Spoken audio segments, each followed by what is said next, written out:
महाराष्ट्र की राजनीति में एक बार फिर नया भूचाल आया है। राज्य से जुड़ा एक बड़ा और सनसनीखेज खुलासा सामने आया है, जिसने सत्ता, प्रशासन और राजनीति के रिश्तों पर गंभीर सवाल खड़े कर दिए हैं। ये मामला 2021 के यूएलसी यानी अर्बन लैंड सीलिंग घोटाले से जुड़ा हुआ है, जिसमें सीएम देवेंद्र फडणवीस और उप मुख्यमंत्री एकनाथ शिंदे को फर्जी तरीके से फंसाने की कथित साजिश रची गई थी।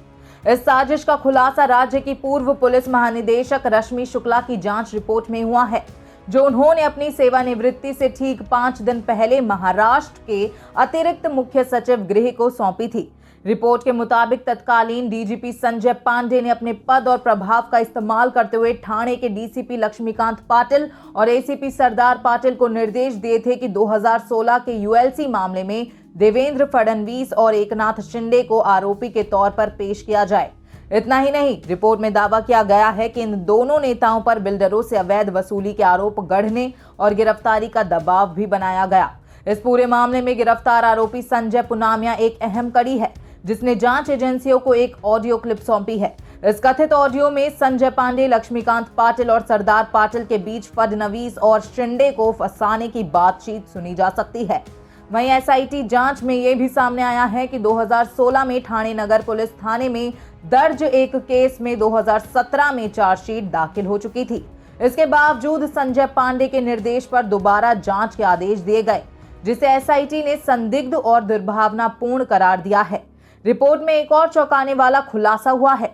बता दें, 5 मई से 21 मई 2021 के बीच एसीपी सरदार पाटिल की ओर से इस्तेमाल की गई सरकारी गाड़ी की लॉग बुक के पन्ने गायब पाए गए, जिसे सबूत मिटाने की कोशिश माना गया है।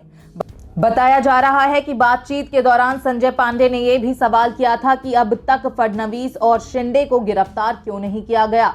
इस पूरे मामले को विधान परिषद सदस्य प्रवीण दरेकर ने सदन में उठाया था, जिसके बाद एसआईटी का गठन हुआ। इससे पहले बॉम्बे हाईकोर्ट भी दोबारा जांच की प्रक्रिया पर सवाल उठा चुका है।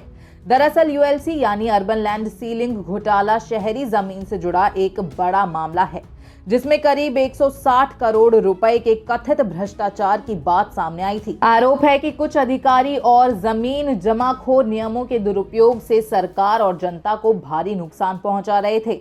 राजनीतिक विश्लेषकों की माने तो निकाय चुनाव से पहले आया ये खुलासा महाराष्ट्र की राजनीति में नई उथल-पुथल पैदा कर सकता है। अब एसआईटी की सिफारिशों के बाद पूर्व डीजीपी संजय पांडे समेत 3 अधिकारियों पर केस दर्ज करने की तैयारी है।